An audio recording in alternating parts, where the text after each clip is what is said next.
As with my research is the language of student complaints procedures in the UK higher education sector. The poster presented looks at move analysis completed as part of that and the outcomes of that move analysis.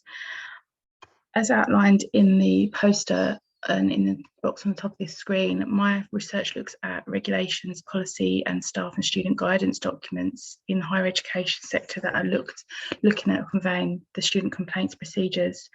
Specifically, research question 1 looks to determine whether those documents can be considered individual genres based on the SWEL's interpretation of genre. As part of that, to investigate genre and the link between text and communicative purpose, my method's been developed to incorporate move analysis. So initially, the text-driven genre analysis approach has been used within my research, and to be able to look at structure, style, content and purpose, it was evident that move analysis would be needed.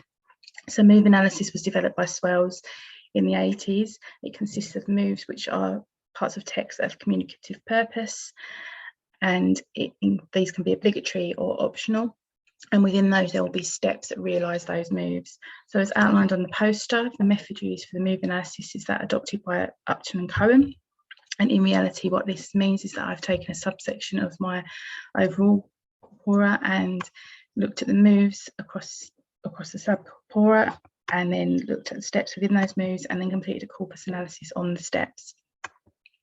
In terms of the outcomes, so as outlined on the poster, the move common across all documents was the process scoping, and the step within that was defining the scope or the purpose of the process. This is perhaps not surprising given that the type of documents are outlining what the process actually is. The corpus analysis further showed evidence of a link between communicative purpose and text through those that we would be expecting, so things such as the inclusion of student complaints, but also the inclusion of things that a student would complain about, so services, as well as things that the staff member would be expected to complete as part of their role as the investigator of the complaint. So you'll see the tables that are all outlined on the poster showing that information. In terms of questions, so as indicated on the poster, the first question is around the relative frequency scores that are included on the poster, which is this table here. There was a cut-off point of 1%, but because of the size of the staff guidance corpus, that means that every single word is shown.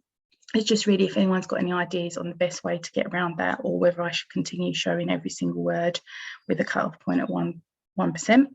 The other question is, I plan to use focus groups to look at the effect of steps and moves and whether they're aware of it. I just wondered if anyone had any tips or tricks on how to do the best frameworks that can be used for that.